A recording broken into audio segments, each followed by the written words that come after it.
हंगामा, अधिवक्ताओं और यातायात पुलिस के बीच टकराव। जिला न्यायालय परिसर में उस समय जमकर हंगामा खड़ा हो गया जब अधिवक्ताओं की गाड़ियां गेट के पास खड़ी करने के निर्देशों के बीच यातायात पुलिस की गाड़ी न्यायालय के अंदर प्रवेश कर गई। प्रत्यक्षदर्शियों के अनुसार यातायात प्रभारी की गाड़ी न्यायालय परिसर के भीतर घुसकर लाउड स्पीकर के माध्यम से अनाउंसमेंट कर रही थी, जबकि न्यायालय परिसर साइलेंट जोन घोषित है। बताया जा रहा है कि न्यायालय के अंदर यातायात व्यवस्था सुधारने के उद्देश्य से पहुंची यातायात पुलिस को अधिवक्ताओं के तीखे आक्रोश का सामना करना पड़ा। स्थिति इतनी बिगड़ गई कि विरोध के बीच यातायात पुलिस को अपनी गाड़ी मौके पर ही छोड़कर वहां से हटना पड़ा। घटना के बाद अधिवक्ताओं का गुस्सा और भड़क उठा। अधिवक्ता पहले से चेंबर अलॉटमेंट को लेकर नाराज बताए जा रहे हैं। आक्रोशित अधिवक्ताओं ने न्यायाधीश के खिलाफ नारेबाजी करते हुए न्यायालय परिसर में धरना प्रदर्शन शुरू कर दिया। मामले की जानकारी मिलते ही प्रशासनिक स्तर पर स्थिति को संभालने के प्रयास किए जा रहे हैं। फिलहाल न्यायालय परिसर में तनाव का माहौल बना हुआ है और हालात पर नजर रखी जा रही है। इसी तरह सटीक खबरों के लिए चैनल को सब्सक्राइब करें। दरअसल सारे गेट्स लॉक कर दिए, सर्विस बिल्डिंग की लाइट कट गई, वकीलों के वाहन खड़े करने की जगह नहीं है। वकीलों की गाड़ियां जो बेचारे खड़ी करके और पैदल चल के आधा किलोमीटर अपने अदालतों तक पैरवी के लिए जा रहे हैं, तो उसको जो परिवहन विभाग है यहाँ का, रीवा का ट्रैफिक पुलिस, उसने आकर लॉक लगा दिया।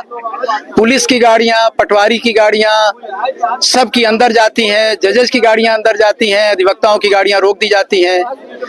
अधिवक्ताओं की गाड़ियां अगर अंदर जाती हैं तो या कहीं पर बेतरतीब पाई जाती हैं तो उनके ऊपर जुर्माना लगा दिया जाता है। ऐसा महसूस होता है कि अधिवक्ता पुलिस के सिपाही से भी नीचे है, अदालत के चौकीदार और चपरासी से भी नीचे है। और ये देखकर सारा अधिवक्ता जो है उनके ऊपर लगातार 3 महीने से डिस्ट्रिक्ट जज जिस तरह से खेल खेल रहे हैं, लगातार डिस्ट्रिक्ट जज ने अधिवक्ताओं के बीच में 2 फाड़ करवाया, अधिवक्ताओं को लड़वाने के बाद जब अधिवक्ता अलग अलग हो गए, अधिवक्ता को ही गाली देने लगा, तो वो अपनी कोर्ट लेकर यहाँ आराम से चला रहे हैं। उनका वीआईपी मूवमेंट होता है, पीछे उनके चैम्बर तक गाड़ियां जाती हैं। हमसे कहा था डिस्ट्रिक्ट जज ने, सीजे साहब तक झूठी जानकारी पहुंचा। डिस्ट्रिक्ट जज ने हमसे कहा कि थ्रेट है, बम फोड़ दिया जाएगा यहाँ पर लिट्टे की तरफ से। तो ये तात्कालिक व्यवस्था की गई कि जजेस की और वकीलों की गाड़ियां यहाँ खड़ी होंगी। तो वकीलों की गाड़ी घुस रही है, तो क्या उसको नियम बताया नहीं गया या फिर नियम मालूम नहीं? पुलिस की गाड़ी सायरन बजाते हुए जाती है, वो उसको साइलेंट जोन कहेंगे। वहां पर चपरासी, चौकीदार और गवाहों की गाड़ियां जाती हैं, कलेक्टर और एसपी की गाड़ियां जाती हैं, वो साइलेंट जोन है।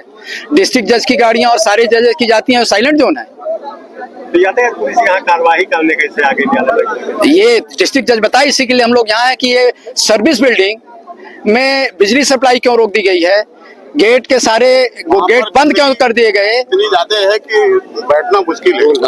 तो ये बताएं हमको खुद नहीं पता है। वकील परेशान है, तो वकीलों के साथ मैं आकर खुद समझ रहा हूँ। वो कह रहे कि ये हो गया, लेकिन पता नहीं 50-50 खदेड़ दिया गया। और आगे क्या रणनीति होगी? पुलिस को किसने खदेड़ दिया? पुलिस ने तो अभी वकीलों को खदेड़ा अनाउंस किया है कि आपकी गाड़ियां हम लॉक लगा दिया गाड़ियों में। कैंपस क्यों बुलाई गई? ये अगर हमारे परिवार का मामला है, जज का और वकील के बीच का, तो जज बात कर लेना।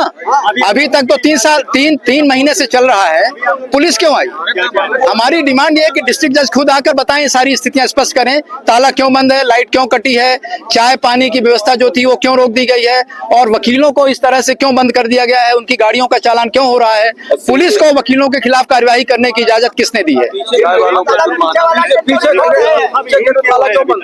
ये डिस्ट्रिक्ट जज बताएं, इसीलिए हम लोग यहाँ हैं कि वो आए और बताएं डिस्ट्रिक्ट जज। जब से नवीन न्यायालय में भवन स्थानांतरित हुआ है, तब से लगातार भेदभाव वकीलों के खिलाफ किया जा रहा है। कहीं उनको बैठने के नाम में किया जा रहा, कहीं आपके क्या कहते हैं, उनको चाय नहीं आएगी, चाय वालों को रोक दिया जाता है। यहाँ हम लोग काफी लंबा परिसर है, कहाँ पर हम लोग चाय पानी कहाँ पिए, पहले वो रोका जाता था। यातायात व्यवस्था को लेकर एक दिन यहाँ ये हुआ कि न्यायालय में बम है, उसके बाद से प्रशासनिक व्यवस्था बनाने के लिए हम लोगों का वाहन उसके लिए भी हम लोग सरकार कर लिए। लेकिन आज तो हद हो गई, जब एक यातायात प्रभारी की गाड़ी आई और हम लोगों को अलाउंस कर रही थी, जैसे राजा के समय में मुनादी नहीं होता है कि आप लोग ये सुधर जाइए, वकीलों के खिलाफ चालान पेश होगा। और अगर बीच में किसी की गाड़ी, जबकि न्यायालय परिसर के अंदर किसी भी अधिवक्ता महोदय की गाड़ी नहीं थी, ना स्कूटी थी, ना मोटरसाइकिल, ना साइकिल थी, उसके बाद भी लगातार ऐसा अनाउंस किया जा रहा था कि आपके खिलाफ कार्रवाई होगी। तो ऐसे स्थिति में हम लोगों के अधिवक्ताओं के हितों को और उनके सम्मान के खिलाफ लगातार किया जा रहा है प्रशासनिक व्यवस्था, माननीय न्यायाधीश महोदय, माननीय डीजे साहब के द्वारा, या पूरी व्यवस्था के खिलाफ। एक तो सही व्यवस्था नहीं है, हम लोग बैठ नहीं पा रहे हैं, उसके बाद भी लगातार हम लोगों को कहीं न कहीं सम्मान की दृष्टि से वो चीज नहीं मिल रहा, जबकि हम लोग न्यायालय के बराबर के अधिकारी हैं। हम लोगों के बिना न्याय व्यवस्था नहीं हो रही। नहीं, उनको संरक्षण प्राप्त होगा बिना किसी आदेश के, प्रशासनिक आदेश के। यहाँ न्यायालय परिसर में अधिवक्ताओं के खिलाफ इस तरह की कार्रवाई यातायात प्रभारी नहीं कर सकते। मैं तो इसके लिए मांग कर रहा हूँ कि एसपी महोदय या डीजे साहब, अगर उनके बिना परमिशन के ऐसा किया गया है तो अधीक्षक महोदय उनको निलंबित करें। एक अधिवक्ता समुदाय को इस तरह से पूरी तरह से धमकी देना, और वो भी कानून के जानकार लोगों को कि आप लोग हटा लीजिए, नहीं तो आप लोगों के खिलाफ चालान होगा, आपकी गाड़ी जब्त कर ली जाएगी। हाँ, उनको आगे नहीं रोका गया। आगे तो हम लोग ये सुनने की कोशिश किए कि क्या है, फिर उसके बाद हमारे साथी महोदय और सब लोग अधिवक्ता महोदय एकजुट हुए और उसका विरोध किया, और विरोध करना भी चाहिए। हम लोगों को तो बिल्कुल वो फुटपाथ के व्यक्ति बना दिया गया है। हम लोग एक अधिवक्ता है और सम्मान की जिंदगी जीना चाहते हैं, और हम लोग न्यायालय परिसर में सम्मान के साथ आते हैं, और सम्मान के साथ माननीय न्यायालय का भी हम लोग सम्मान करते हैं। लेकिन उसके बाद भी माननीय न्यायालय द्वारा लगातार बार जब से नवीन न्यायालय के भवन में व्यवस्था के नाम पर हम लोगों को कहीं न कहीं परेशान किया जा रहा है, और सभी अधिवक्ताओं को किया जा रहा है। अब आज हम लोग निर्णायक लड़ाई लड़ेंगे, और जब तक हम लोगों की व्यवस्था के लिए निर्णायक लड़ाई नहीं होगी तो यहाँ से हटा नहीं जाएगा।